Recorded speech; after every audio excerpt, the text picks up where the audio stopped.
আপনারা কি কখনো শুনেছেন, আমি প্রেমে পড়িনি, প্রেম আমার উপরে পড়েছে? একদম ঠিক ধরেছেন। আইয়ুব বাচ্চুর সেই জনপ্রিয় গানটি। তবে কি জানেন এই গানের অর্থই বা কী? সেনাপ্রধান কি এই গানের মাধ্যমে কোনো মেসেজ দিতে চেয়েছিলেন? এবার ফিরে যাওয়া যাক ৩ আগস্টের সেই ঐতিহাসিক বৈঠকের দিকে। এটি ছিল এমন একটি বৈঠক যা পুরো দেশের পরিস্থিতি বদলে দেওয়ার পেছনে বড় একটি কারণ ছিল। তার সেই গুরুত্বপূর্ণ বক্তব্য যা একটি জাতির ক্রান্তিকালের সাহসী সিদ্ধান্তের প্রতীক হয়ে উঠেছিল, সেটাও শোনার মতো ছিল। সেদিন ঢাকার সেনা সদর দফতরে বৈঠকে উত্তেজনা আর উদ্বেগ ছিল চরমে। সবাই জানতে চাচ্ছিলেন সেনাবাহিনী কী পদক্ষেপ নেবেন।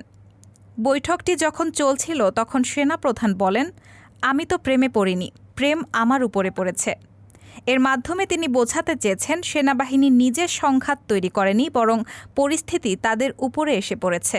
এরপর তিনি উল্লেখ করেন, আর বেশি কান্দালে উড়াল দেব আকাশে, যা দিয়ে তিনি সেনাবাহিনীর দায়িত্ববোধ আর মনোবল জাগিয়ে তোলেন।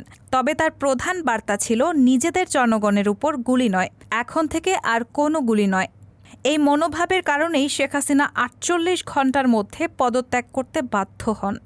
সেনাপ্রধান জেনারেল ওয়াকারুজ্জামানের এই বক্তব্য ছিল এক সাহসী সিদ্ধান্তের প্রতীক। বৈঠকের মূল আলোচনায় তিনি স্পষ্ট করেন, সরকার যদি সেনাবাহিনীকে নিযুক্ত করে তবে তারা আদেশ মানতে বাধ্য, কিন্তু সেনাবাহিনী কখনোই জনগণের বিরুদ্ধে সহিংসতায় অংশ নেয়নি।